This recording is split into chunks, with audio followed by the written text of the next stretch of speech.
తెలుగువారి ఆత్మగౌరవ పరిరక్షణ అంటూ పార్టీని స్థాపించిన ఎన్టీఆర్ రాజకీయాల్లో ఎన్ని ఒడిదుడుకులు ఎదుర్కొన్నారు, ఆయన రాజకీయ జీవితం ఎలా సాగింది అనే కోణంలో తెరకెక్కిన సినిమా ఎన్టీఆర్ మహానాయకుడు.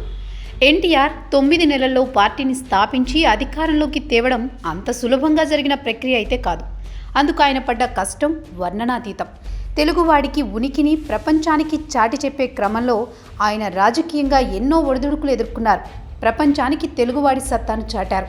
ఎన్టీఆర్ రాజకీయ ప్రస్థానాన్ని, రాజకీయంగా ఆయన ఎదుర్కొన్న సంక్షోభాన్ని అన్నింటినీ తెలియజెప్పే క్రమంలో రూపొందిన చిత్రమే ఎన్టీఆర్ మహానాయకుడు. మరి మహానాయకుడు ప్రజలను ఆకట్టుకోగలిగిందా? అసలు సినిమా ఎలా ఉందో ఓసారి చూద్దాం. ఎన్టీఆర్ తెలుగుదేశం పార్టీని స్థాపించిన తరువాత తెలుగుదేశం జెండాను, ఎజెండాను రూపొందించే సన్నివేశంతో ఎన్టీఆర్ మహానాయకుడు స్టార్ట్ అవుతుంది. అంతకుముందు అసలు రాముడు, తారక రాముడు ఎందుకయ్యాడు, ఆయన చేతిలో కృష్ణుడి బొమ్మ ఎందుకుంటుంది, అలాగే బసవ తారకమ్మతో ఆయన వివాహం ఎలాంటి పరిస్థితుల్లో జరిగింది, ఇలాంటి విషయాన్ని ఓ పాటలో చూపించారు. అసలు కథకు వస్తే కాంగ్రెస్ ప్రభుత్వంపై ఉన్న వ్యతిరేకత, ప్రజల్ని పార్టీలు పట్టించుకోకపోవడం, ఢిల్లీ నుండి వచ్చే కవర్ ముఖ్యమంత్రిని నిర్ణయించడం, ఇలాంటివన్నీ చూసిన ఎన్టీఆర్ చైతన్య రథాన్ని సిద్ధం చేసుకుని దానిపై ప్రత్యక్షంగా ప్రజలను కలిశారు.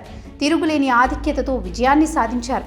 వ్యవస్థలోని లంచం, అవినీతిని రూపుమాపే క్రమంలో కొన్ని కఠిన నిర్ణయాలు కూడా తీసుకున్నారు. తన పార్టీకి చెందిన వారిపై కూడా అధికారులతో దాడులు చేయించడం వంటి పనులు చేశారు. దీనివల్ల ఎమ్మెల్యేల్లో కాస్త అసంతృప్తి నెలకొంటుంది.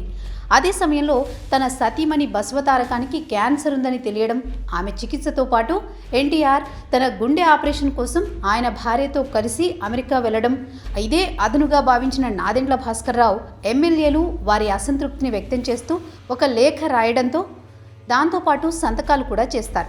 దాన్నే ఆసరాగా చేసుకున్న భాస్కర్రావు లేఖను అవిశ్వాస తీర్మానంగా మార్చేసి ముఖ్యమంత్రి అయిపోతారు. హైదరాబాద్ చేరుకున్న ఎన్టీఆర్ తిరిగి అధికారాన్ని ఎలా దక్కించుకున్నారు, ఈ క్రమంలో ఆయన ఎలాంటి పరిస్థితులను ఎదుర్కొన్నారు, మళ్ళీ ముఖ్యమంత్రి ఎలా అయ్యారు అనేది సినిమాలో చూపించారు. ఆ సమయంలో సంక్షోభంలో చంద్రబాబు ఎన్టీఆర్కు ఎలా వెన్నుదన్నుగా నిలిచారు అనే అంశాలను ఈ రెండో భాగంలో చూపించారు. ఎన్టీఆర్ సతీమణి బసవతారకం క్యాన్సర్ కారణంగా చనిపోవడంతో మహానాయకుడు కథకు ముగింపు పలికారు.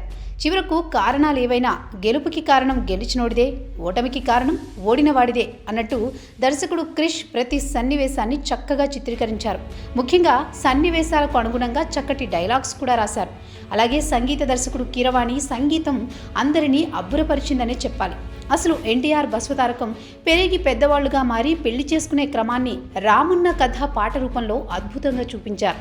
ఇక మరో సాంగ్ చైతన్య రథం తెలుగువాడి గుర్తింపును ప్రశ్నించేలా సాగుతుంది.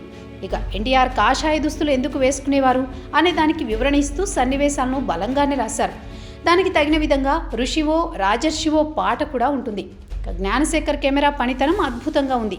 ఎన్టీఆర్ కథానాయకుడు తెలిసిన కథే కాబట్టి అంతగా ఆకట్టుకోకపోయినా మహానాయకుడు ఎన్టీఆర్ పూర్తి రాజకీయ జీవితాన్ని ఆవిష్కరించడంతో ఈ సినిమా ప్రజల్ని బానే ఆకట్టుకుంటుందనే చెప్పాలి. ఈ వీడియో కనుక మీకు నచ్చినట్లయితే లైక్ చేయండి, షేర్ చేయండి, కామెంట్ చేయండి. మరిన్ని ఇంట్రెస్టింగ్ అప్డేట్స్ కోసం సోషల్ పోస్ట్ యూట్యూబ్ ఛానల్ ని సబ్స్క్రైబ్ చేయండి. పక్కనున్న బెల్ బటన్ ప్రెస్ చేయడం మర్చిపోకండి.